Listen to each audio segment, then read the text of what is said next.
अगला सवाल कह रहा है कि PQR ने क्या किया है, बिजनेस शुरू किया है और उस बिजनेस में उनका जो कैपिटल रेशियो है 4:2:9 है।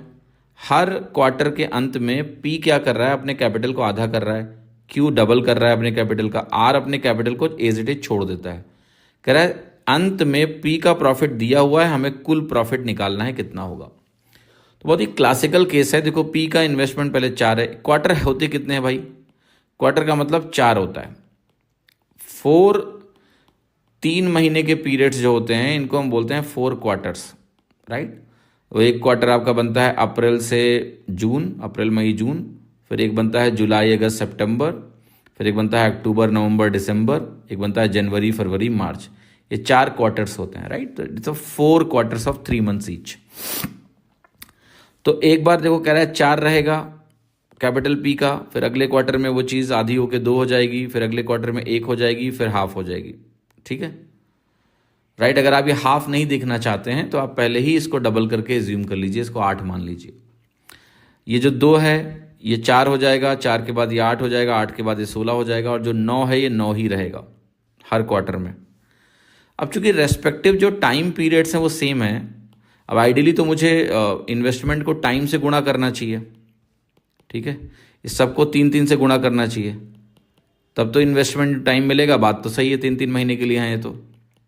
लेकिन पता है प्रॉब्लम क्या है, जब आप टोटल करके रेशियो निकालने जाओगे ना तो ये 3 कट जाना है।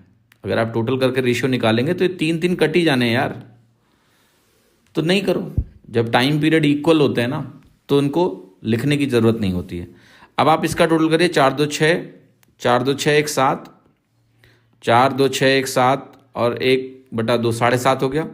तो जो P है हमारा, ये PQR में यहाँ लिख रहा हूँ, P के करस्पॉन्डिंग वैल्यू आ रही है 7.5, Q के करस्पॉन्डिंग वैल्यू आएगी 4 2 6 8 6 14, 14 6 20, ये तो आ रही है ना 2 4 2 6 8 14, 14 और 16 30 आ रही है, 30, ओके।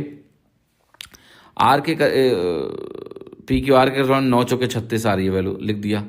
अब करना क्या है यार, थोड़ा सा फर्दर से सिंप्लीफिकेशन पॉसिबल है, कर लो।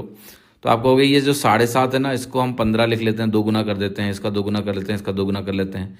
अब 3 से काट लेते हैं तो ये वैल्यू हमारी बन जाएगी 5, 3 से काटेंगे तो 20, 3 से काटेंगे तो ये 24। तो कुल मिला के हमारा रेशियो हो गया 5:20:24। क्वेश्चन ने इस 5 यूनिट की वैल्यू हमें दी है 720। अगर 5 यूनिट 720 है तो हमें 1 यूनिट निकालना है। ध्यान से देखना 1 यूनिट कैसे निकलेगा, आप 5 को 2 से गुणा कर लो, 10 बन जाएगा। 10 यूनिट इसका डबल होगा, 1440 बनेगा, तो 1 यूनिट 144 हुआ, एक जीरो काट दिया। 1 यूनिट 144 हो गया, मुझे टोटल निकालना है। टोटल निकालते समय आप कहोगे 25 और 24 कितना हुआ, 49 यानी 49 यूनिट की वैल्यू निकालनी है। तो आप या तो 49 को सीधे 144 से गुणा कर लीजिए, या फिर एक इंटरेस्टिंग आइडिया है मेरे पास कि 49 इज नथिंग बट 50 - 1। 50 यूनिट की वैल्यू 7200 होगी। क्यों? क्योंकि 5 यूनिट अगर 720 है तो 50 यूनिट 7200 होगा, 10 गुना। और 1 यूनिट हमने अभी निकाला है 144, तो यहाँ 144 घटा लेते हैं तो ये वैल्यू आ जाएगी 7056। 7056 मुझे दिया है ऑप्शन बी, तो मेरा ऑप्शन बी करेक्ट हो गया। That is how I can easily get my answer बिना किसी प्रॉब्लम के। आप देख भी सकते थे अप्रॉक्सीमेशन से भी कि अगर मुझे 49 × 144 निकालना है और मैं इसको लगभग 50 सोच लूँ तो 50 × 144 क्या हो जाएगा, 7000 से के आसपास बोल सकते हो।